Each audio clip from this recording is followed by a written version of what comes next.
cases involving Chinese litigants. I tried to think about the number of cases I've had in 18.5 years. I had one case involving Baidu, the big search company, but that was a case brought by Baidu here in the United States. It was the plaintiff, and I think it was happy with the way the case worked out.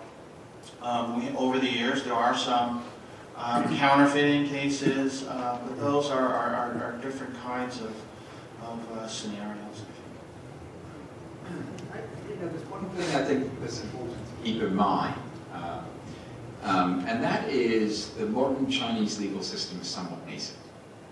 I think it was essentially founded, you know this better than I will, but in the early 80s. So the legal system, the modern legal system is 30-odd years ago. And from what I've heard, and perhaps Judge Chin he has a first-hand experience, is that the court system's come a long way, particularly in the cities, Beijing, Shanghai, etc.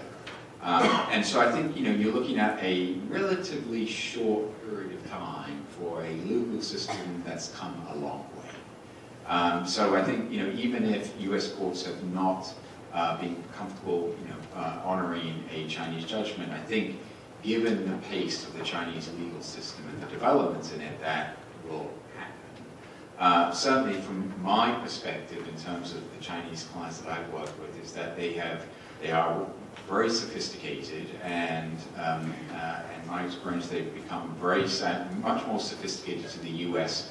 legal market and the peculiarities of the U.S. legal market than when they first entered. So I think China, in a very short amount of time, has come a long way. Yeah, I was very impressed with what I saw at the High Court of Shanghai.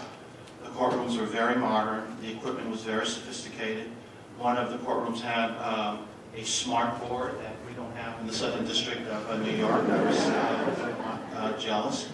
There are different ways of doing things. There is a railroad court, because there are apparently so many railroad cases. Just like there's an IP tribunal, there's a railroad tribunal. And when we were there last spring, there was a lot of publicity about the changes to the criminal code.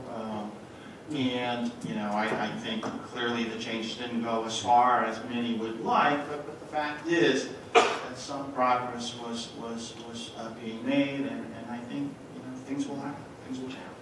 If I can just bounce off of Chin's reference to asylum cases, kind of leaping off that, there was a recent case, pretty recent, in the Ninth Circuit where there was a person seeking asylum, and it went to the immigration judge, and that was appealed, and and eventually it reached the Ninth Circuit itself.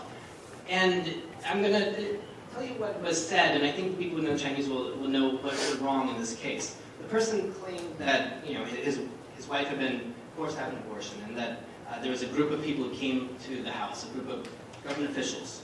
They said there were 12 or 13 people who came in a car. And the immigration judge said this was unbelievable as testimony. 12 people in a car?